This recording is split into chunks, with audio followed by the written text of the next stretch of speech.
ಶ್ರೀ ಗುರುಭ್ಯೋ ನಮಃ. ಆನಂದ ರಾಮಾಯಣದ ಮನೋಹರ ಕಾಂಡ ಈಗ ನಡೆದಿದೆ.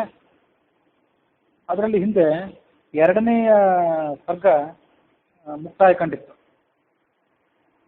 ಆ ಸರ್ಗದಲ್ಲಿ ಕೌಸಲ್ಯೆ, ಕೈಕೇಯಿ, ಸುಮಿತ್ರ ಇವರಿಗೆಲ್ಲ ರಾಮ ತತ್ವೋಪದೇಶ ಮಾಡಿದ್ದರ ವರ್ಣನೆ ಬಂದಿತ್ತು. ಮುಂದೆ ಈ ಮನೋಹರ ಕಾಂಡದ ಮೂರನೇ ಸರ್ಗದಲ್ಲಿ ರಾಮನ ಪೂಜೆಯ ವಿಸ್ತಾರ.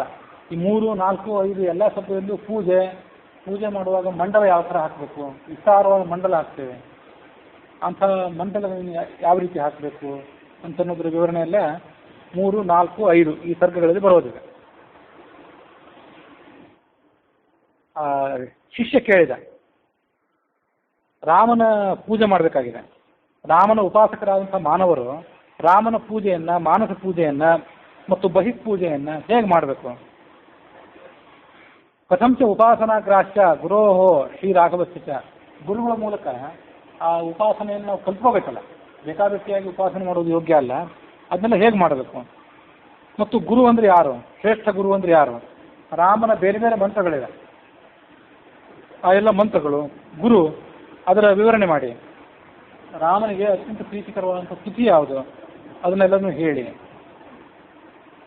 ಆಗ ರಾಮದಾಸರು ಕಥೆ ಹೇಳಲಿಕ್ಕೆ ಪ್ರಾರಂಭ ಮಾಡಿದರು.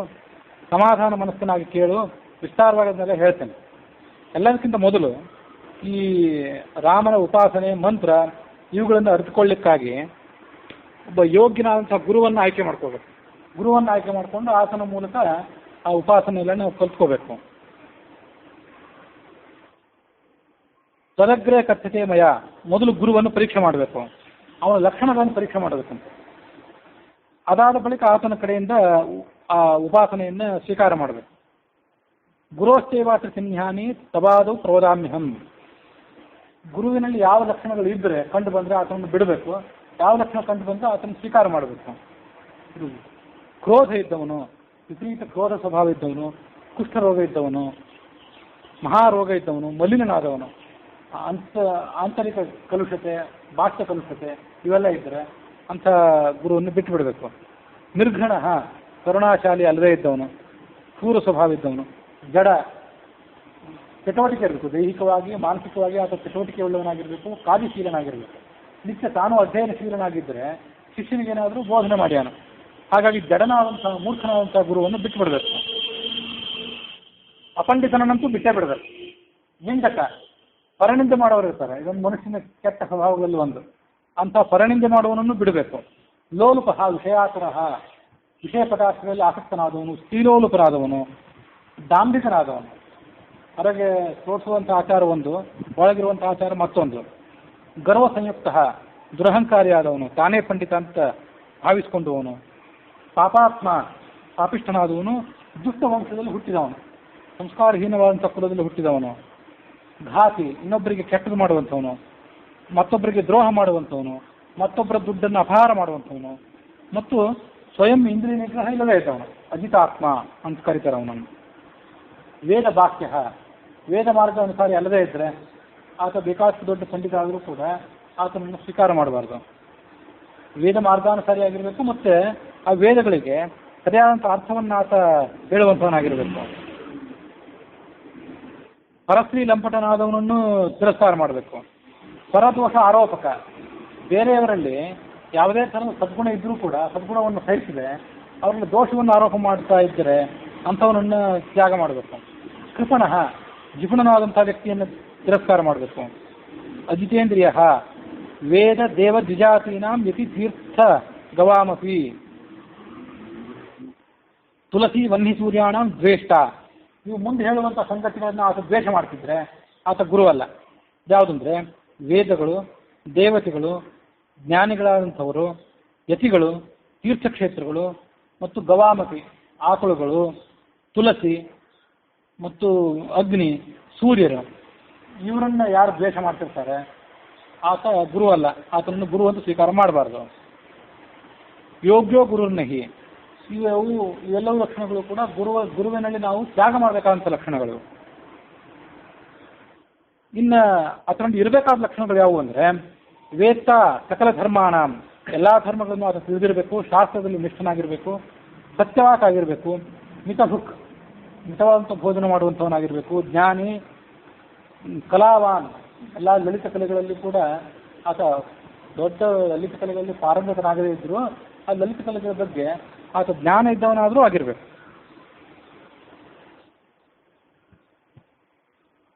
ಕಲಾವಾನ್, ದ್ವಿಜ ವಂಶಜ, ಶ್ರೇಷ್ಠವಾದಂಥ ವಂಶದಲ್ಲಿ ಆತ ಹುಟ್ಟಿದವನಾಗಿರಬೇಕು, ಸತ್ಕರ್ಮನಿಷ್ಠನಾಗಿರಬೇಕು, ಧರ್ಮಗಳನ್ನು ಉಪದೇಶ ಮಾಡಲಿಕ್ಕೆ ಅರ್ಹನಾಗಿರಬೇಕು ಮತ್ತು ಕೇಳಿದವರಿಗೆ ಸದ್ಬುದ್ಧಿಯನ್ನು ಕೊಡುವಂಥವನಾಗಿರಬೇಕು, ಯೋಗಾಭ್ಯಾಸದಲ್ಲಿ ಪ್ರಾಣಾಯಾಮದಲ್ಲಿ ಆತ ಆಸಕ್ತನಾಗಿರಬೇಕು, ಸಮದರ್ಶನ, ಎಲ್ಲ ಕಡೆ ಸಮ ಅನ್ನುವಂಥ ಭಗವಂತನನ್ನು ಕಾಣಬೇಕು, ವಿದ್ಯಾವಿನಯ ಸಂಪನ್ನೆ ಬ್ರಾಹ್ಮಣೆ ಕವಿಹಸ್ತಿನಿ, ಸಮದರ್ಶಿ ಅಂದರೆ ಪಂಡಿತನಿಗೆ ಅದೊಂದು ಶಬ್ದ.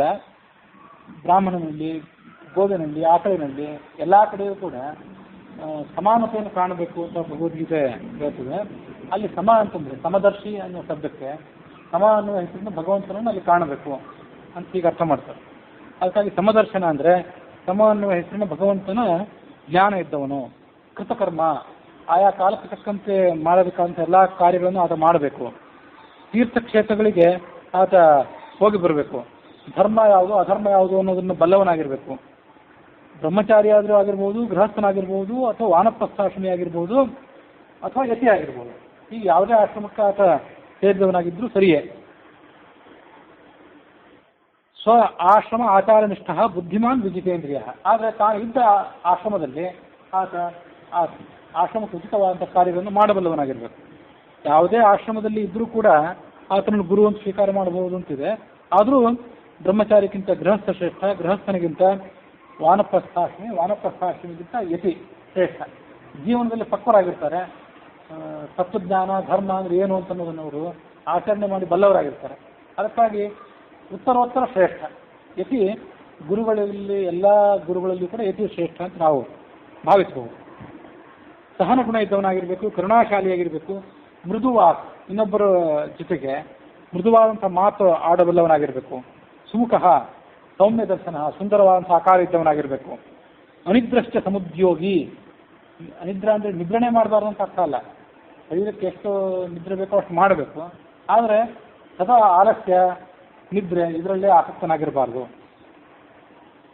ಸಮುದ್ಯೋಗಿ, ಚಟುವಟಿಕೆ ಉಳ್ಳವನಾಗಿರಬೇಕು, ಶಾಂತವಾದ ಸ್ವರೂಪ ಉಳ್ಳವನು, ಪರತೋಷಕೃತ, ಇನ್ನೊಬ್ಬರಿಗೆ ಸಂತೋಷ ಮಾಡೋದು ಅವನ ಕರ್ತವ್ಯ ಆಗಿರಬೇಕು, ಔದಾರ್ಯ ಇರಬೇಕು, ಜ್ಞಾನನಿಷ್ಠನಾಗಿರಬೇಕು, ಶುಚಿ, ಚಕ್ತ ಪರಿಗ್ರಹ, ಇದು ಬಹಳ ಮುಖ್ಯ. ದಾನ ಸ್ವೀಕಾರ ಮಾಡೋದು ಒಂದು ಕರ್ತವ್ಯ ಸರಿಯೇ, ಆದರೆ ದಾನ ಸ್ವೀಕಾರ ಮಾಡಲಿಕ್ಕೆ ಬಹಳಷ್ಟು ಹಾತೊರೆಯಬಾರದು. ದಾನ ತೊಗೊಳ್ಬೇಕಾದ ಪ್ರಸಂಗ ಬಂದಾಗ ತೊಗೊಳ್ಬೇಕು, ಹಾತೊರೆಯಬಾರದು. ಇವೆಲ್ಲ ಗುಣಗಳಲ್ಲಿ ಯಾರಿರ್ತಾವೋ ಅವನು ಸಹಗುರು ಪರಮೋತ್ತಮ, ಶ್ರೇಷ್ಠ ಗುರು ಅಂತಾರೆ ಅವನನ್ನು. ಅಂಥ ಗುರುವಿಗೆ ಸೇವಾ ಮಾಡಬೇಕು, ದೀರ್ಘಕಾಲ ಆತನ ಸೇವೆ ಮಾಡಬೇಕು. ತಸ್ಯ ಸೇವಾಂ ಚಿರಂ ಕೃತ್ವ ಸೇವಯಾತಂ ಪ್ರಸಾದ್ಯ ಚ ತಸ್ಮಾದ್ ಉಪಾಸನಾದ್ರಾಚ ಸುತೀರ್ಥೇ ವಿಧಿಪೂರ್ವಕ ನ ಅಸಂವತ್ಸರ ವಾಸಿನೇ ಬ್ರೂಯಾತ್ ಅಂತ ಎಲ್ಲೋ ಒಂದು ಸ್ಮೃತಿಯಲ್ಲೆಲ್ಲೋ ಬಂದಿದ್ದು ಮಾತು. ಒಬ್ಬ ಯಾರಾದರೂ ಏನಾದರೂ ಹೇಳಿಕೊಡಿ ಅಂತ ಬಂದರೆ, ಅಥವಾ ನಿಮ್ಮ ಕಡೆಯಿಂದ ನಾನು ವಿದ್ಯೆ ಕಲಿತೀನಿ ಅಂತ ಬಂದರೆ, ಆತ ಕೇಳಿದ ಕೂಡಲೇ ಹೇಳಕ್ಕೆ ಶುರು ಮಾಡಬಾರ್ದು. ಹಾಗೆ ಪ್ರಾರಂಭ ಮಾಡಿಬಿಟ್ರೆ ಅವನಿಗೆ ಆ ವಿದ್ಯೆಯ ಬೆಲೆ ಗೊತ್ತಾಗೋದಿಲ್ಲ, ಒಂದು ದುರುಪಯೋಗ ಮಾಡ್ಕೊಳ್ಳೋ ಸಾಧ್ಯತೆ ಇರ್ತದೆ. ಅದಕ್ಕಾಗಿ ಸಂವತ್ಸರ ವಾಸಿ ಆಗಬೇಕು. ಒಂದು ಸಂವತ್ಸರ ಆ ಗುರುವಿನ ಸಮೀಪದಲ್ಲಿ ಇಟ್ಟು ಆತನ ಉಪಚಾರ, ಪರಿಚಾರ, ಸೇವೆ ಇತ್ಯಾದಿಗಳನ್ನು ಮಾಡಿ ತನಗೆ ಕಲೀಲಿಕ್ಕೆ ಬಹಳ ಆಸಕ್ತಿ ಇದೆ ಅಂತಂದ್ರೆ ಅದು ತೋರಿಸ್ಬೇಕು. ಅಂಥವನಿಗೆ ಅಷ್ಟೇ ವಿದ್ಯೆಯನ್ನು ಉಪದೇಶ ಮಾಡಬೇಕು. ಅಳಿದುಳಿದವರಿಗೆ ವಿದ್ಯೆ ಉಪದೇಶ ಮಾಡಿದರೆ ಅದು ಮಾಡಿದವನಿಗೂ ತೊಂದರೆ, ಆ ಉಪದೇಶ ಸ್ವೀಕಾರ ಮಾಡಿದವನಿಗೂ ಅದರಿಂದ ಘಾತ. ಸುತೀರ್ಥೆ, ಯಾವುದಾದ್ರೂ ತೀರ್ಥಕ್ಷೇತ್ರದಲ್ಲಿ ಅಂಥ ಗುರುವಿನ ಮೂಲಕ ವಿದ್ಯಾ ಪಡ್ಕೊಂಡ್ರೆ ಅದು ಬಹಳ ಶ್ರೇಷ್ಠ. ಉಪಾಸನೆಗಳು ಒಟ್ಟು 3 ಥರ ಇವೆ. ಸಾತ್ವಿಕ ಉಪಾಸನೆ, ರಾಜಸ ಉಪಾಸನೆ ಮತ್ತು ತಾಮಸ ಉಪಾಸನೆ. ಅಲ್ಲಿ ತಾಮಸ ಉಪಾಸನೆ ಏನಿದೆ ಅದು ಗರ್ಹಿತ, ಅದನ್ನು ಯಾವತ್ತೂ ಕೂಡ ಮಾಡಬಾರ್ದು. ಭೂತಗಳು, ಬೇತಾಳಗಳು, ಕೂಷ್ಮಾಂಡ, ಪಿಶಾಚ ಇವುಗಳೆಲ್ಲವೂ ಕೂಡ ಮಾಡುವಂಥ ಉಪಾಸನೆ ಮತ್ತು ಅವುಗಳನ್ನು ನಾವು ಮಾಡುವಂಥ ಉಪಾಸನೆ. ಭೂತಪ್ರೇತ ಪಿಶಾಚಾದಿಗಳನ್ನು ಕುರಿತು ನಾವು ಮಾಡುವ ಉಪಾಸನೆ. ಆ ಪಿಶಾಚಿಗಳು ಮತ್ತೊಂದನ್ನು ಯಾವುದನ್ನು ಭಗವಂತನನ್ನು ಮತ್ತೊಂದು ಶಕ್ತಿಯನ್ನು ಕುರಿತು ಮಾಡುವಂಥ ಉಪಾಸನೆ ಏನಿದೆ ಅದು ತಾಮಸ ಉಪಾಸನೆ ಅಂತ ನಾವು ತಿಳ್ಕೊಳ್ಬೇಕು. ದೇವತೆಗಳು ಮಾಡುವಂಥ ಉಪಾಸನೆ ಏನಿದೆ ಅದು ಸಾತ್ವಿಕ ಉಪಾಸನೆ. ದೇವತೆಗಳು ಮಾಡುವಂಥ ಉಪಾಸನೆ ಸಾತ್ವಿಕ ಉಪಾಸನೆ ಅಂದಮೇಲೆ ನಾವು ಮನುಷ್ಯರಾದವರು ಸಾತ್ವಿಕ ಉಪಾಸನೆ ಹೇಗೆ ಮಾಡಬೇಕು ಅಂತಂದರೆ, ನಾಶುಷ ಸಂಪದಂ ದೈವಿ ಅಭಿಜಾತೋಸಿ ಪಾಂಡವ ಅಂತ ಭಗವದ್ಗೀತಾ ಶ್ಲೋಕ. ದೈವಿ ಸಂಪತ್ತು ಅಂತ ಏನಿದೆ ಆ ದೈವಿ ಸಂಪತ್ತನ್ನು ಯಾರು ಜೀವಮಾನದಲ್ಲಿ ಅಳವಡಿಸ್ಕೊಂಡಿರ್ತಾರೆ ಅವರೆಲ್ಲರೂ ಕೂಡ ಉಪಾಸನೆ ಮಾಡಿದರೆ ಅದು ಸಾತ್ವಿಕ ಉಪಾಸನೆ ಅಂತಲೇ ಕರ್ಕೋತೀವಿ. ದೈವಿ ಸಂಪತ್ ವಿಮೋಕ್ಷಾಯ ನಿಬಂಧಾಯ ಆಸುರಿ ಮತ ಅಂತ ಭಗವದ್ಗೀತಾದ ಮತ್ತೊಂದು ಶ್ಲೋಕ. ದೈವಿ ಸಂಪತ್ತು, ದೈವಿ ಸ್ವಭಾವ ಏನಿದೆ ಅದು ಮನುಷ್ಯನನ್ನು ಬಿಡುಗಡೆಗೊಳಿಸ್ತದೆ, ಮುಕ್ತಿಗೆ ಅವನನ್ನು ಕೊಂಡೊಯ್ತದೆ. ನಿಬಂಧಾಯ ಆಸುರಿ, ಆಸುರ ಸ್ವಭಾವ, ಆಸುರ ಉಪಾಸನೆ ಏನಿದೆ ಅದು ಆತನಿಗೆ ಸಂಸಾರದಲ್ಲಿ ಬಂಧನಕ್ಕೆ ಕಾರಣ ಆಗ್ತದೆ ಅಂತ ಅದರ ಅರ್ಥ. ಹಾಗಾಗಿ ಮನುಷ್ಯನೇ ಆದರೂ ಕೂಡ ಸಾತ್ವಿಕ ಗುಣಗಳನ್ನು ಮೈಗೂಡಿಸಿಕೊಂಡು ಉಪಾಸನೆ ಮಾಡಿದರೆ ಅದು ಸಾತ್ವಿಕ ಉಪಾಸನೆಯೇ. ಯಕ್ಷರು, ರಾಕ್ಷಸರು ಇವರನ್ನು ಕುರಿತು ಮಾಡುವಂಥ ಉಪಾಸನೆ ಮತ್ತು ಅವರು ಮಾಡುವಂಥ ಉಪಾಸನೆ ಅವೆಲ್ಲ ಏನಿದೆ ಅವು ರಾಕ್ಷಸ ಉಪಾಸನೆ ಅಂತ ಅನಿಸ್ಕೊಳ್ತದೆ, ಅದು ರಾಕ್ಷಸ ಉಪಾಸನೆ. ಇನ್ನು ಶೈವಾಹ, ಸೌರಾಹ, ಗಾಣೇಶಾಹ, ಶಾಕ್ತಾಹ, ವೈಷ್ಣವಾಸ್ತಥಾ ಅವತಾರ ಸುಸಂಖ್ಯಾತಾಹ ಪಂಚಾನಾಂ ಸಂತಿ ಭೂತಲೆ. ಭೂತಲದಲ್ಲಿ ಶೈವ ಉಪಾಸನೆ, ಸೌರ ಉಪಾಸನೆ ಅಂದರೆ ಸೂರ್ಯನ ಕುರಿತು ಮಾಡುವ ಉಪಾಸನೆ, ಗಾಣೇಶಾಹ ಅಂದರೆ ಗಣೇಶನ ಕುರಿತು ಮಾಡುವ ಉಪಾಸನೆ, ಶಾಕ್ತಾಹ ಶಕ್ತಿಯ ಉಪಾಸನೆ, ವಿಷ್ಣುವಿನ ಉಪಾಸನೆ, ಹೀಗೆ ನಾನಾ ಥರದ ಉಪಾಸನೆಗಳಿವೆ. ಭಗವಂತನ ಶಕ್ತಿಗಳು ಎಷ್ಟಿವೆಯೋ ಅದಕ್ಕೆಲ್ಲದಕ್ಕೂ ಹೊಂದಿಕೊಂಡು ನಾನಾ ಥರದ ಉಪಾಸನೆಗಳಿವೆ. ಅಂತೂ ಮುಖ್ಯವಾಗಿ 5: ಶೈವ, ಸೌರ, ಗಣೇಶ, ಶಾಕ್ತ ಮತ್ತು ವೈಷ್ಣವ ಅಂಥೇಳಿ. ಆ ಉಪಾಸನೆಯನ್ನು ನಾವು ಗುರುವಿನ ಮೂಲಕ ಸ್ವೀಕಾರ ಮಾಡಬೇಕು. ಪಂಚಾನಾಂ ಅವತಾರೇಶು ವಿಷ್ಣುರೇವ ವದಾಮ್ಯಹಂ. ವಿಷ್ಣುವಿನ ಕೆಲವು ಅವತಾರಗಳನ್ನು ನಾನು ನಿನಗೀಗ ವರ್ಣನೆ ಮಾಡಿ ಹೇಳಬೇಕು ಅಂತ ಅಪೇಕ್ಷೆ ಪಡ್ತೇನೆ. ಚತ್ವಾರಿಂಶನ್ ಮಿತಾನಾಂ ಅವತಾರಾನ್ ಮಹತ್ತಮಾನ್ ಪುರುಷೋತ್ತಮೋ ವಿಧಿಶ್ಚೈವ ರುದ್ರೋ ನಾರಾಯಣಸ್ತಥಾ. ಒಟ್ಟು 44 ಅವತಾರಗಳಿವೆ. ಇದು ಪುರುಷೋತ್ತಮ, ವಿಧಿ ಅಂದರೆ ಚತುರ್ಮುಖ ಬ್ರಹ್ಮ, ರುದ್ರ, ನಾರಾಯಣ, ಹಂಸ, ದತ್ತಾತ್ರೇಯ, ಕುಮಾರ ಅಂದರೆ ಸ್ಕಂಧ, ಋಷಭ ರೂಪಿಯ ಅಂತ ಭಗವಂತ, ಹಯಗ್ರೀವ, ಮತ್ಸ್ಯ, ಕೂರ್ಮ, ವರಾಹ, ನರಸಿಂಹ, ವಾಮನ, ಪರಶುರಾಮ, ರಾಮ, ಕೃಷ್ಣ, ಬುದ್ಧ, ಕಲ್ಕಿ, ಯಜ್ಞ, ಹರಿ ಎಂದು ಕೂಡ ಭಗವಂತನ ಒಂದು ಅವತಾರವೇ. ವಾಲಕಿಲ್ಯ ಉದ್ಧಾರಕ ರೂಪವಾದಂಥ ಅವತಾರ ಅದು. ಪೃಥು, ಧನ್ವಂತರಿ, ಪೃಥು ಅಂದರೆ ಚಕ್ರವರ್ತಿ ಇದ್ದಾನಲ್ಲ ಅವನಲ್ಲ, ಅವನೊಳಗಿರುವಂಥ ರೂಪ ಅಂತ ತಿಳ್ಕೊಳ್ಬೇಕು. ಧನ್ವಂತರಿ, ಮೋಹಿನಿ, ನಾರದ ಈ ಋಷಿ ಅಲ್ಲ, ಋಷಿಯೊಳಗಿರುವಂಥ ರೂಪ. ವ್ಯಾಸ, ಕಪಿಲ, ಕೇಶವ, ಮಾಧವ, ಗೋವಿಂದ, ಮಧುಸೂದನ ಇತ್ಯಾದಿ 24 ರೂಪಗಳು. ತ್ರಿವಿಕ್ರಮ, ಶ್ರೀಧರ, ಪದ್ಮನಾಭ, ದಾಮೋದರ, ಸಂಕರ್ಷಣ, ಪ್ರದ್ಯುಮ್ನ, ಅನಿರುದ್ಧ, ಅಧೋಕ್ಷಜ, ಅಚ್ಯುತ, ಜನಾರ್ದನ, ಉಪೇಂದ್ರ, ಹರಿ, ಶ್ರೀಕೃಷ್ಣ ಅಂತ ಈ ರೀತಿಯಾಗಿ ದಶಾವತಾರ ಮಧ್ಯೆಪಿ ರಾಮಕೃಷ್ಣವು ಮಹತ್ತಮವು. ಭಗವಂತನ 10 ಅವತಾರಗಳು ಶ್ರೇಷ್ಠ. ಅದರಲ್ಲೂ ರಾಮ ಮತ್ತು ಕೃಷ್ಣನ ಅವತಾರಗಳೇನಿವೆ ಅವು ಮತ್ತಷ್ಟು ಶ್ರೇಷ್ಠ ಅಂತ ತಿಳ್ಕೊಳ್ಬೇಕು. ಅದರಲ್ಲೂ ರಾಮಕೃಷ್ಣ ಎರಡರಲ್ಲೂ ಕೂಡ ಹಿಂದಿನ ಮೊದಲನೇ ಅವತಾರ ರಾಮನ ಅವತಾರ ಏನಿದೆ ಅದು ಸತ್ಯಸಂಧವಾದಂಥ ಅವತಾರ. ಏಕಪತ್ನಿ ವೃತತ್ವವನ್ನು ತೋರಿಸಿದಂಥದ್ದು, ಏಕ ಬಾಣ ಹಿಡಿದದ್ದು, ಸಪ್ತದ್ವೀಪಪತಿ 7 ದ್ವೀಪಗಳಿಗೂ ಆತ ಅಧಿಪತಿಯಾಗಿ ಆಳಿದವನು, ಛತ್ರಚಾಮರ ಮಂಡಿತನಾದವನು. ಹೀಗೆ ರಾಮನನ್ನು ಮಹತ್ವ ತಿಳ್ಕೊಂಡು ಅವನನ್ನು ಉಪಾಸನೆ ಮಾಡಬೇಕು. ಒಂದು ಶುಭ ಮುಹೂರ್ತದಲ್ಲಿ, ಶುಭ ಸ್ಥಳದಲ್ಲಿ ಆ ಉಪಾಸನೆಯನ್ನು ಪ್ರಾರಂಭ ಮಾಡಬೇಕು. ಅಥವಾ ತತ್ತದ್ದೇವಾನಾಂ ಗ್ರಾಹ್ಯ ತಜ್ಜನ್ಮ ಸನ್ನಿಧವು. ಬೇರೆ ದೇವತೆಗಳನ್ನು ಉಪಾಸನೆ ಮಾಡುವ ಪ್ರಸಂಗ ಬಂದಾಗಲೂ ಕೂಡ ಆಯಾ ದೇವತೆಗಳು ಯಾವ್ಯಾವ ಸ್ಥಿತಿಯಲ್ಲಿ ಜನ್ಮ ತಾಳ್ತಾರೆ, ಅವತಾರ ಮಾಡಿರ್ತಾರೆ, ಅದಕ್ಕೆ ತಕ್ಕಂತೆ ಆ ಉಪಾಸನೆಯ ದಿನಾಂಕವನ್ನು, ಉಪಾಸನೆಯ ದಿನವನ್ನು ನಾವು ಆಯ್ಕೆ ಮಾಡಿಕೊಳ್ಬೇಕು. ಉದಾಹರಣೆಗೆ ಚೈತ್ರ ಮಾಸದ ಶುಕ್ಲ ಪಕ್ಷದ ನವಮಿ ದಿವಸ ರಾಮನ ಅವತಾರ ಆಗಿದೆ. ಹಾಗಾಗಿ ರಾಮನ ಉಪಾಸನೆಯನ್ನು ಆ ದಿವಸ ಮಾಡಿದರೆ ಶ್ರೇಷ್ಠ. ಉಳಿದ ದಿವಸವೂ ಕೂಡ ಯೋಗ್ಯವೇ. ಏವಂ ಯಸ್ಯ ಅವತಾರಸ್ಯ ಗೃಹೀತಾ ಉಪಾಸನಾ ನರೈಃ ತೈಸ್ತಸ್ಯ ಜನ್ಮ ದಿವಸೆ ಕಾರ್ಯ ಪೂಜಾ ಮಹೋತ್ಸವ ಇದೆ. ರಾಮನ ಪೂಜೆಗಿಂತ ನಿಮಗೆ ಕೃಷ್ಣನ ಪೂಜೆಯೋ ಹಯಗ್ರೀವನ ಪೂಜೆಯೋ ಮತ್ತೊಂದು ಯಾವುದೋ ಉಪಾಸನೆಯೇ ನಿಮಗೆ ಯೋಗ್ಯ ಅಂತ ಅನಿಸಿದರೆ ಅದಕ್ಕೆ ತಕ್ಕಂತೆ ಆಯಾ ತಿಥಿಗಳನ್ನು ಆಯ್ಕೆ ಮಾಡ್ಕೊಳ್ಬೇಕು. ಅದಕ್ಕಾಗಿ ಆ ದಶಾವತಾರದ ಜನ್ಮ ತಿಥಿಗಳನ್ನು ನಿನಗೆ ಹೇಳ್ತೇನೆ ಕೇಳು ಅಂದರು. ಇವೆಲ್ಲನೂ ನಮಗೆ ಗೊತ್ತಿಲ್ಲ, ಇರ್ಬೋದು ಬೇರೆ ಗ್ರಂಥದಲ್ಲೂ ಇರಬಹುದು.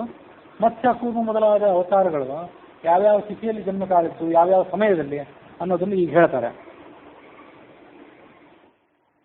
ಚೈತ್ರೇತ ಶುಕ್ಲ ಪಂಚಮ್ಯಾಂ ಭಗವಾನ್ ಮೀನ ರೂಪಧೃತ. ಚೈತ್ರ ಮಾಸದ ಶುಕ್ಲ ಪಕ್ಷದ ಪಂಚಮಿ ದಿವಸ ಭಗವಂತನಾದಂಥ ನಾರಾಯಣ ಮತ್ಸ್ಯ ರೂಪವನ್ನು ತಾಳಿದ. ಮುಂದೆ ಜ್ಯೇಷ್ಠ ಮಾಸದ ಶುಕ್ಲ ಪಕ್ಷದ ದ್ವಾದಶಿ ದಿವಸ ಕೂರ್ಮ ರೂಪವನ್ನು ತಾಳಿದ. ಚೈತ್ರ ಕೃಷ್ಣ ಪಕ್ಷದ ನವಮಿ ದಿವಸ ವರಾಹ ರೂಪವನ್ನು ತಾಳಿದ. ವೈಶಾಖ ಶುಕ್ಲ ಪಕ್ಷದ ಚತುರ್ದಶಿಯ ದಿವಸ ನರಸಿಂಹನ ರೂಪವನ್ನು ತಾಳಿದ. ಮುಂದೆ ಭಾದ್ರಪದ ಮಾಸದ ಶುಕ್ಲ ಪಕ್ಷದ ದ್ವಾದಶಿ ದಿವಸ ವಾಮನ ಅವತಾರವಾಯಿತು. ವೈಶಾಖ ಮಾಸದ ಶುಕ್ಲ ಪಕ್ಷದ ತೃತೀಯ ದಿವಸ ಅಂದರೆ ಅಕ್ಷಯ ತೃತೀಯ ದಿವಸ ಪರಶುರಾಮನ ಅವತಾರ ಆಯಿತು. ಚೈತ್ರ ಶುಕ್ಲಿಯ ನವಮಿ ದಿವಸ ಮಧ್ಯಾಹ್ನದ ಸಮಯಕ್ಕೆ ರಾಮನ ಅವತಾರವಾಯಿತು. ಕೃಷ್ಣಾಷ್ಟಮಿ ದಿವಸ ಅದು ಶ್ರಾವಣ ಮಾಸದ ಕೃಷ್ಣ ಪಕ್ಷದ ಅಷ್ಟಮಿ ದಿವಸ, ಆಗ ಕೃಷ್ಣನ ಅವತಾರವಾಯಿತು. ಪುಷ್ಯ ಮಾಸದ ಶುಕ್ಲ ಪಕ್ಷದ ಸಪ್ತಮಿ ದಿವಸ ಬುದ್ಧನ ಜನ್ಮ ಆಯಿತು. ಅದು ಹುಣ್ಣಿಮೆ ದಿವಸ ಆಯಿತು ಅಂತ ಕೂಡ ಕೆಲವರು ಹೇಳ್ತಾರೆ. ಬುದ್ಧ ಪೂರ್ಣಿಮಾ ಅಂತ ಏನಿದೆ ಆವತ್ತಿನ ದಿವಸವೇ ಬುದ್ಧ ಜನ್ಮ ತಾಳಿದ್ದು, ಬುದ್ಧನಿಗೆ ಜ್ಞಾನೋದಯ ಆಗಿದ್ದು ಮತ್ತು ಬುದ್ಧ ನಿರ್ವಾಣ ಆಗಿದ್ದು ಮೂರೂ ಆ ಪೌರ್ಣಮಿ ದಿವಸ ಅಂತಲೇ ಕೂಡ ಹೇಳ್ತಾರೆ. ಅದನ್ನು ಮತ್ತಷ್ಟು ವಿಚಾರ ಮಾಡಬೇಕು. ಇನ್ನು ಮಾಘ ಶುಕ್ಲ ತೃತೀಯ, ಮಾಘ ಮಾಸದ ಶುಕ್ಲ ಪಕ್ಷದ ತೃತೀಯ ದಿವಸ ಕಲ್ಕಿಯ ಅವತಾರವಾಯಿತು. ಇದು ಅವರ ತಿಥಿಗಳಾಯಿತು. ಅವರು ದಿವಸದ ಯಾವ ಭಾಗದಲ್ಲಿ ಜನಿಸಿದರು, ರಾಮ ಯಾವ ಭಾಗದಲ್ಲಿ, ಕೃಷ್ಣ ಯಾವ ಭಾಗದಲ್ಲಿ ಅದು ಗೊತ್ತಿದೆ. ಉಳಿದ ಸಂಗತಿಗಳನ್ನು ಕೂಡ ಈಗ ಹೇಳ್ತಾರೆ. ಅಹ್ನೋ ಮಧ್ಯೆ ವಾಮನಃ ರಾಮವು. ಅನ್ನಃ ಮಧ್ಯೆ ಹಗಲಿನ ನಡುಭಾಗಕ್ಕಿಂತ ಸ್ವಲ್ಪ ಮೊದಲು ಅಂತ ಅರ್ಥ ಮಾಡ್ಕೊಳ್ಬಹುದು. ಆಗ ವಾಮನ ಹುಟ್ಟಿದ. ರಾಮವು ಪರಶುರಾಮ ಮತ್ತು ಇಕ್ಷ್ವಾಕು ರಾಮ ಇವರಿಬ್ಬರು ಕೂಡ ಆಗಲೇ ಹುಟ್ಟಿದರು. ಮತ್ಸ್ಯ ಕ್ರೋಡಶ್ಚ ಅಪರಾಹ್ನೇ ವಿಭಾಗೆ. ಹಗಲು ಕಳೆದ ನಂತರ ಮಧ್ಯಾಹ್ನ 12 ಗಂಟೆಯ ಸಮಯ ಕಳೆದ ಬಳಿಕ ಮತ್ಸ್ಯ ವರಾಹ ಇವರೆಲ್ಲ ಜನಿಸಿದರು. ಕೂರ್ಮ, ನರಸಿಂಹ, ಬುದ್ಧ, ಕಲ್ಕಿ ಇವರೆಲ್ಲ ಸಾಯಂಕಾಲ ಹೊತ್ತು ಜನಿಸಿದರು. ಕೃಷ್ಣೋ ರಾತ್ರೋ ಕಾಲಸಾಮ್ಯೇಚ ಪೂರ್ವೆ. ಕೃಷ್ಣ ಒಬ್ಬನೇ ಮಧ್ಯರಾತ್ರಿಯ ಸಮಯದಲ್ಲಿ ಜನಿಸಿದವನು. ಹೀಗೆ ಆಯಾ ಅವತಾರಗಳು ಜನಿಸಿದ ತಿಥಿ ಮತ್ತು ಜನಿಸಿದ ಸಮಯ ಇದನ್ನು ಮನುಷ್ಯ ತಿಳ್ಕೊಳ್ಬೇಕು ಮತ್ತು ಅದಕ್ಕನುಸಾರವಾಗಿ ಉತ್ಸವವನ್ನು ತಾನು ಪ್ರಾರಂಭ ಮಾಡಬೇಕು. ನಿತ್ಯ ಪೂಜೆ ಅಂತೂ ಇದ್ದೇ ಇದೆ. ವಿಶೇಷವಾಗಿ ಆ ಜನ್ಮ ದಿವಸಗಳಲ್ಲಿ ಪೂಜೆ ಮಾಡುವುದು ಯೋಗ್ಯ. ಗುರುವಿನ ಮೂಲಕ ಮಂತ್ರವನ್ನು ಧಾರಣೆ ಮಾಡಬೇಕು. ಆ ರಾಮ ಮಂತ್ರಗಳು ಅನೇಕ ಮಂತ್ರಗಳಿವೆ. ಶತವರ್ಣಾತ್ಮಕೋ ಮನು ಅಂದರೆ ಮಂತ್ರ ಕೂಡ ಒಂದು ಅರ್ಥ ಇದೆ. ಶತವರ್ಣಾತ್ಮಕ 100 ಅಕ್ಷರಗಳಿಂದ ಕೂಡಿದಂಥ ಒಂದು ಮಂತ್ರ, 50 ಅಕ್ಷರಗಳದ್ದು, 42 ಅಕ್ಷರದ್ದು, 32 ಅಕ್ಷರ ಅಂದರೆ 32 ಅಕ್ಷರದ್ದು, 27, 25, 24, 21 ಮತ್ತು 20,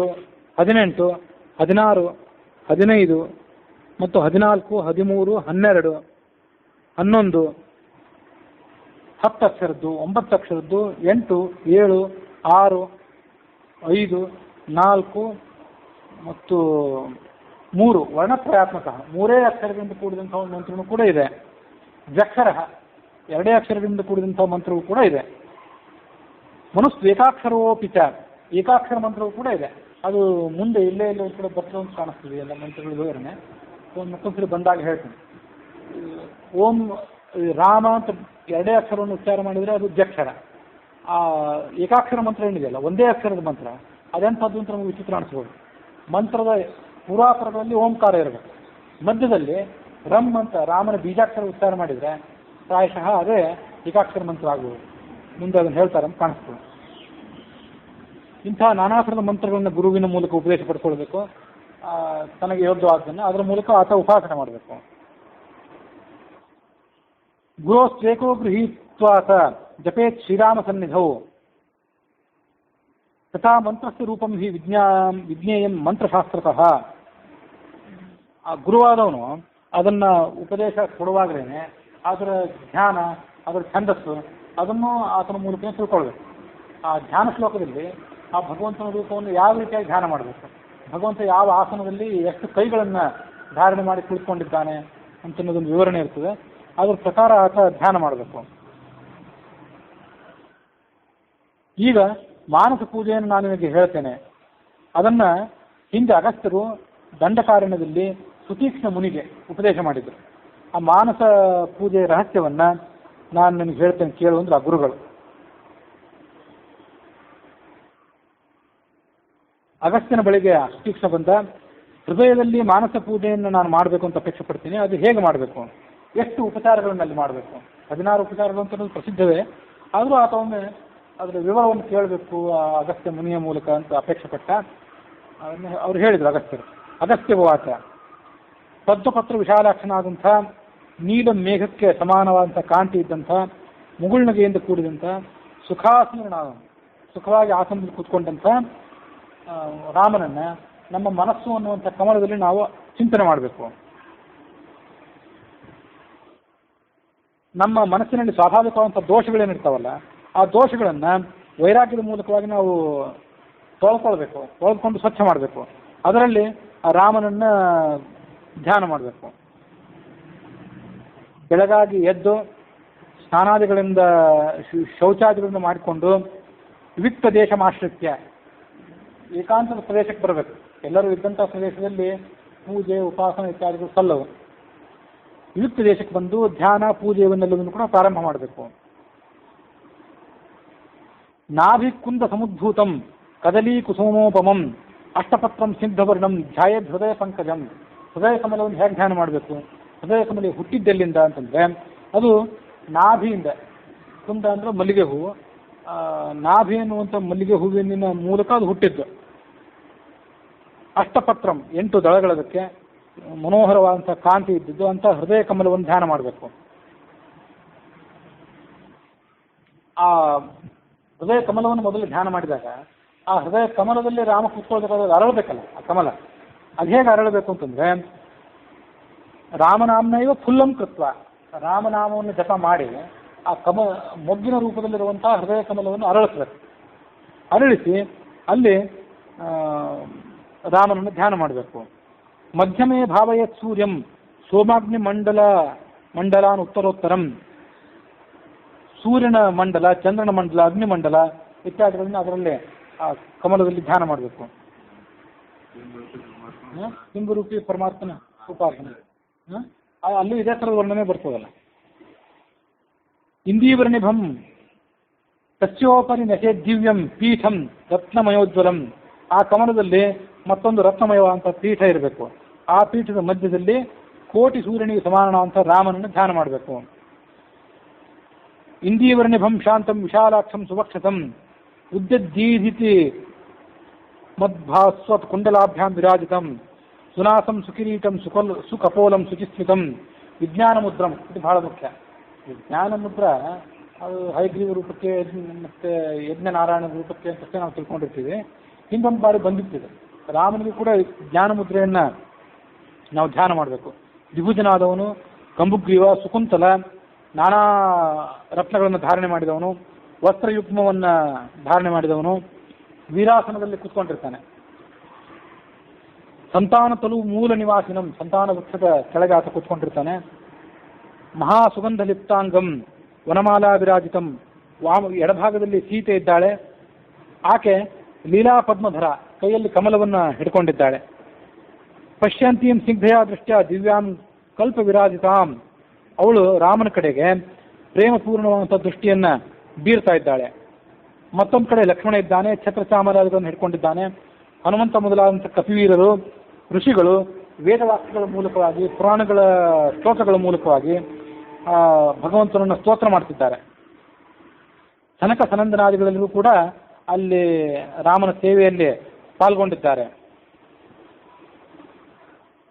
ಸನಂದನಾದಿಭಿಃ ಚ ಅನ್ಯೈಃ ಯೋಗಿವೃಂದೈಃ ಸ್ತುತಂ ಸದಾ ಸರ್ವಶಾಸ್ತ್ರಾರ್ಥಕುಶಲಂ ಯೋಗಜ್ಞಂ ಯೋಗಸಿದ್ಧಿದಂ ಏವಂ ಜ್ಞಾತ್ವಾ ರಾಮಚಂದ್ರಂ ಮಣಿದ್ವಯ ಸುಶೋಭಿತಂ, ಕೌಸ್ತುಭಮಣಿ ಮತ್ತು ಚಿಂತಾಮಣಿ ಎರಡು ಕೂಡ ಆತನ ಅಲಂಕಾರಕ್ಕಾಗಿ ಸನ್ನದ್ಧವಾಗಿವೆ ಅಂತ ತಿಳ್ಕೊಳ್ಬೇಕು. ಮುಂದೆ ಆ ಭಗವಂತನಿಗೆ ಆವಾಹನೆ ಇತ್ಯಾದಿಗಳನ್ನು ಮಾಡುವಂತಹ ವರ್ಣನೆ ಇದೆ. ಆವಾಹಯಾಮಿ ವಿಶ್ವೇಶಂ ಜಾನಕಿ ವಲ್ಲಭಂ ವಿಭುಂ. ವಿಶ್ವೇಶ ಅನ್ನೋ ಶಬ್ದದಿಂದ ಆತನನ್ನ ಆವಾಹನೆ ಮಾಡಬೇಕು. ರಾಜಾಧಿರಾಜ ರಾಜೇಂದ್ರ ರಾಮಚಂದ್ರ ಮಹೀಪತೆ ರತ್ನ ಸಿಂಹಾಸನವನ್ನು ಕೊಡ್ತೇನೆ, ಸ್ವೀಕಾರ ಮಾಡು ಅಂತ ಹೇಳಬೇಕು. ಶ್ರೀರಾಮ ಆಗಚ್ಚ, ಸ್ವಾಗತ ಮಾಡಬೇಕು. ಸೀತೆಯ ಜೊತೆಗೆ ಇಲ್ಲಿ ಬಾ, ಆಸನವನ್ನು ಸ್ವೀಕಾರ ಮಾಡು. ಪೂಜೆಯನ್ನು ನಾನು ಮಾಡಿ ಮುಗಿಸುವ ತನಕ ಇಲ್ಲೇ ನೀನು ಸನ್ನಿಹಿತನಾಗಿರೋ. ಶ್ರೀರಾಮ ಅಭಿಮುಖೋಭವ, ಅವಾಹಿತೋಭವ, ಅಭಿಮುಖೋಭವ ಅಂತ ಹೇಳ್ತೇವಲ್ಲ, ನಮಗೆ ಅಭಿಮುಖನಾಗುವ. ಪ್ರಸೀದ, ಪ್ರಸನ್ನನಾಗುವ. ಪ್ರಸನ್ನೋಭವ ಮೇ ರಾಜನ್ ಸರ್ವೇಶ ಮಧುಸೂದನ, ನೀನು ನನಗೆ ಶರಣನಾಗಿದ್ದಿ, ನನಗೆ ವರ ಕೊಡುವಂಥವನಾಗುವ. ಪಾದ್ಯಂ ಗೃಹಾಣ, ರಾಜರ್ಷಿ ಅಂತ ರಾಮನೇ ಮೊದಲು ಪಾದ್ಯವನ್ನು ಸ್ವೀಕಾರ ಮಾಡು, ಆತನ ಪಾದಕ್ಕೆ ನೀರು ಹಾಕಬೇಕು. ಪರಿಪೂರ್ಣ ಪರಾನಂದ ನಮೋ ರಾಮಾಯ ವೇದಸೆ ಗೃಹಾಣಾರ್ಘ್ಯಂ ಮಯಾ ದತ್ತಂ ಕೃಷ್ಣ ವಿಷ್ಣು ಜನಾರ್ದನ, ಅವನಿಗೆ ಅರ್ಘ್ಯ ಕೊಡಬೇಕು ಪಾದ್ಯ ಆದಮೇಲೆ. ಓಂ ನಮೋ ವಾಸುದೇವಾಯ ತತ್ವಜ್ಞಾನ ಸ್ವರೂಪಿಣೆ ಮಧುಪರ್ಕಂ ಗೃಹಾಣೇಮಂ ರಾಜರಾಜಾಯತೇ ನಮಃ ಅಂತ ಅವನಿಗೆ ಮಧುಪರ್ಕ ಕೊಡಬೇಕು, ಜೇನು ತುಪ್ಪ ಕೊಡಬೇಕು. ಸತ್ಯನಾದಂಥ ಶುದ್ಧನಾದಂಥ ಬುದ್ಧಿಯ ಅಂದರೆ ಜ್ಞಾನಸ್ವರೂಪಿಯಾದಂಥ ಆ ಭಗವಂತನಿಗೆ ಸ್ತೋತ್ರ ಮಾಡಿ ಆಚಮನವನ್ನು ಕೊಡಬೇಕು. ಬ್ರಹ್ಮಾಂಡೋದರ ಮಧ್ಯಸ್ಥ ತೀರ್ಥೈಸ್ತಿ ರಘುನಂದನ ಪ್ರಪಯಿಷ್ಯಾಮ್ಯಹಂ ಭಕ್ತ್ಯ ತ್ವಂ ಗೃಹಾಣ ಜನಾರ್ದನ. ಅಖಂಡ ಬ್ರಹ್ಮಾಂಡದಲ್ಲಿ ಯಾವ್ಯಾವ ತೀರ್ಥಗಳಿವೆ, ಯಾವ್ಯಾವ ನದಿಗಳಿವೆ, ಅಲ್ಲೆಲ್ಲ ಕಡೆಯಿಂದ ನಾನು ನೀರನ್ನು ತಂದಿದ್ದೇನೆ, ಅದು ನಿನ್ನ ಸ್ನಾನಕ್ಕಾಗಿ ಮೀಸಲಾಗಿದೆ. ಸ್ನಾನವನ್ನು ಸ್ವೀಕಾರ ಮಾಡು.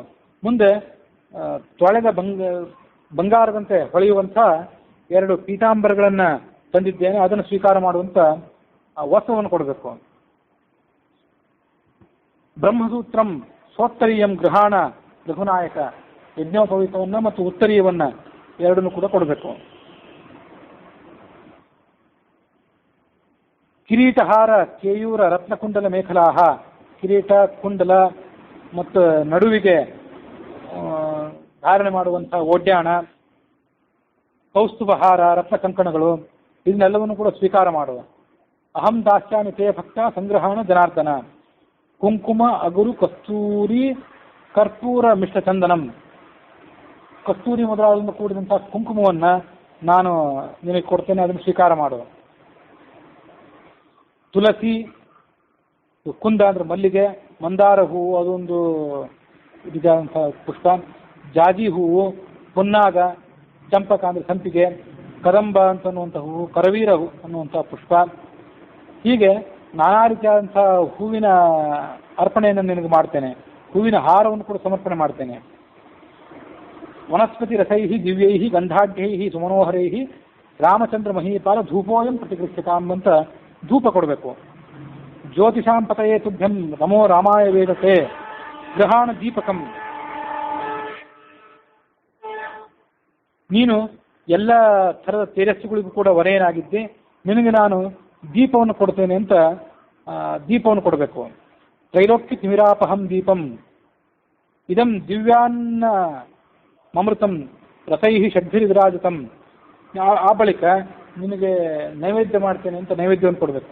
ನೈವೇದ್ಯಕ್ಕಿಂತ ಮೊದಲೇ ಒಮ್ಮೆ ಧೂಪ ಕೊಟ್ಟು ಒಮ್ಮೆ ಮಂಗಳಾರತಿಯನ್ನು ಕೂಡ ಮಾಡಬೇಕು. ಭಾಳ ವಿಸ್ತಾರವಾಗಿ ಪೂಜೆ ಮಾಡೋರು ಮಠಾಧಿಪತಿಗಳು ದೇವಾಲಯದಲ್ಲಿ ಅದನ್ನೆಲ್ಲ ಮಾಡ್ತಾರೆ. ನೈವೇದ್ಯಕ್ಕಿಂತ ಮೊದಲೊಂದು ಧೂಪ, ಒಂದು ಮಂಗಳಾರತಿ, ನೈವೇದ್ಯ ಆದ್ಮೇಲೆ ಮತ್ತೊಂದು ಬಾರಿ ಧೂಪ ಮಂಗಳಾರತಿ ಇತ್ಯಾದಿಗಳನ್ನು ಮಾಡ್ತಾರೆ, 2 ಬಾರಿ. ಮುಂದೆ ನಾಗವಲ್ಲಿ ದಲೈರ್ಯುತಂ ಪೂಗಿ ಫಲ ಸಮನ್ವಿತಂ, ವಿಳೆಯದೆಲೆ, ಅಡಿಕೆ ಮೊದಲಾದವುಗಳನ್ನು ನಿನಗೆ ತಾಂಬೂಲದ ರೂಪದಲ್ಲಿ ಸಮರ್ಪಣೆ ಮಾಡ್ತೇನೆ. ಇದಾದ ಬಳಿಕ ಮಂಗಲಾರ್ಥಂ ಮಹೀಪಾಲ ನೀರಾಜನ ಮಿದಂಹರೆ, ಮುಂದೆ ಮತ್ತೊಂದು ಬಾರಿ ನಿನಗೆ ನೀರಾಜನ ಮಾಡ್ತೇನೆ, ಆ ನೀರಾಜನವನ್ನು ಸ್ವೀಕಾರ ಮಾಡುವ. ಓಂ ನಮೋ ಭಗವತೆ ಶ್ರೀರಾಮಾಯ ಪರಮಾತ್ಮನೆ ಸರ್ವಭೂತಾಂತರಸ್ಥಾಯ ಸಸೀತಾಯ ನಮೋ ನಮಃ. ಓಂ ನಮೋ ಭಗವತೆ ಶ್ರೀರಾಮ ರಾಮಚಂದ್ರಾಯ ವೇದಸೆ ಸರ್ವವೇದಾಂತ ವೇದ್ಯಾಯ ಸಸೀತಾಯ ನಮೋ ನಮಃ.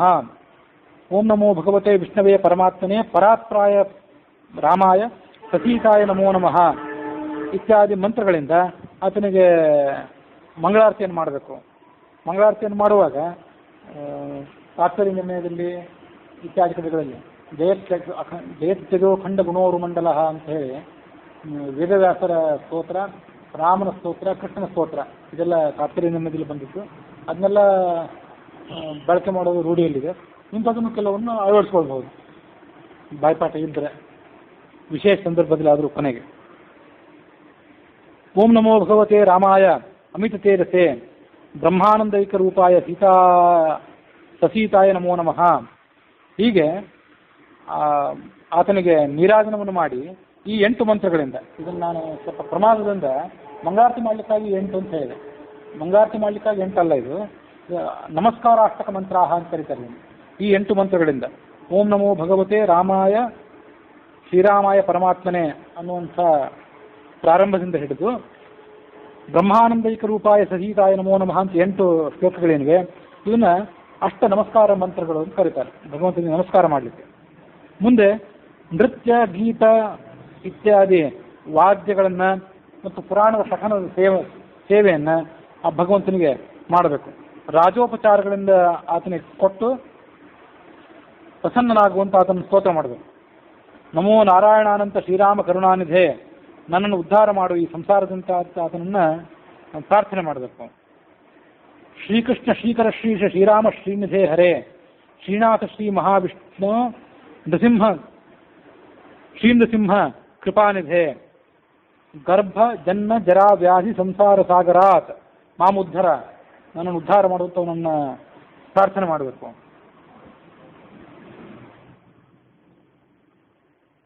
ನಮೋಸ್ತು ನಾರಾಯಣ ವಿಶ್ವಮೂರ್ತೆ ನಮೋಸ್ತುತೆ ಶಾಶ್ವತ ವಿಶ್ವಯೋನೇ ತ್ವಮೇವ ವಿಶ್ವಂ ಸಚರಾಚರಂ ತ್ವಾಮೇವ ಸರ್ವಂ ಪ್ರವದಂತಿ ಸಂತಃ. ಹೀಗೆ ನಾನಾ ಥರದ ಸ್ತೋತ್ರಗಳನ್ನು ಮಾಡಿ ಸುವರ್ಣ ಪುಷ್ಪ ದಕ್ಷಿಣೆಯನ್ನು ಆತನಿಗೆ ದಕ್ಷಿಣೆಯ ರೂಪದಲ್ಲಿ ಕೊಡಬೇಕು.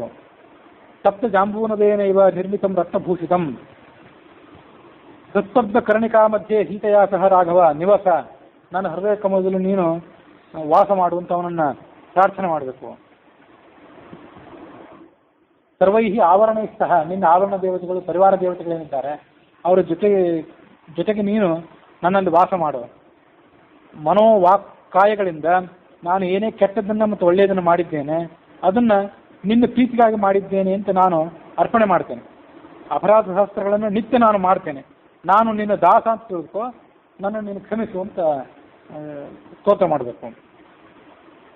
ಏವಂ ಯಃ ಕುರುತೆ ಪೂಜಾಂ ಬಹಿರ್ವಾ ಹೃದಯೇಪಿವ, ಕೊನೆಯ ಶ್ಲೋಕ ಇದು. ನಮಸ್ತೆ ಜಾನಕೀನಾಥ ರಾಮಚಂದ್ರ ಮಹೀಪತೆ ಪೂರ್ಣಾನಂದೈಕ ರೂಪತ್ವಂ ಗೃಹಾಣಾರ್ಘ್ಯಂ ನಮೋಸ್ತುತೆ ಅಂತ ಕೊನೆಯ ಶ್ಲೋಕ. ಹೀಗೆ ಈ ಪೂಜೆ ಇದು ಮಾನಸ ಪೂಜೆಯನ್ನಾದರೂ ಹೀಗೆ ಮಾಡಬೇಕು, ಅಥವಾ ಬಾಸಿ ಪೂಜೆಯನ್ನಾದರೂ ವಿಗ್ರಹದಲ್ಲಿ ಪೂಜೆ ಮಾಡುವಾಗಾದರೂ ಈ ಶ್ಲೋಕವನ್ನು ಅಳವಡಿಕೆ ಮಾಡ್ಕೊಳ್ಬೋದು. ಒಮ್ಮೆ ಹೀಗೆ ಪೂಜೆ ಮಾಡಿದ ಮಾತ್ರಕ್ಕೆ ಆ ಮನುಷ್ಯ ರಾಮಯೇವ ಭವೆ, ರಾಮನ ಅಭೇದವನ್ನು ತಾಳ್ತಾನೆ ಅಥವಾ ರಾಮನ ಸಾಯುಜ್ಯ ಮೋಕ್ಷವನ್ನು ತಾಳ್ತಾನೆ ಅಂತ ಅದರ ರಹಸ್ಯವನ್ನು ತಿಳ್ಕೊಳ್ಬೇಕು.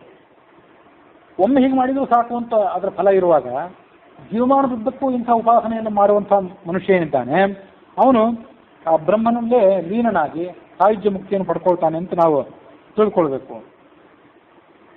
ಹೀಗೆ ಸುತೀಕ್ಷಣೆ ನಾನು ನಿನಗೆ ಆ ಮಾನಸ ಪೂಜೆಯ ವಿಧಾನವನ್ನು ಹೇಳಿ ಮುಗಿಸಿದೆ ಅಂತ ಅಗಸ್ತ್ಯರು ಆ ಮಾನಸ ಪೂಜೆಯ ವಿಧಾನವನ್ನು ಹೇಳಿದರು ಅನ್ನುವಲ್ಲಿಗೆ ಆ ಮನೋಹರ ಕಾಂಡದ 3ನೇ ಸರ್ಗದಲ್ಲಿ ಮಾನಸ ಪೂಜಾ ವಿಧಾನ ಅನ್ನುವಂಥ ಭಾಗ ಏನಿದೆ ಆ ಭಾಗ ಇಲ್ಲಿಗೆ ಸಮಾಪ್ತವಾಗಿದೆ.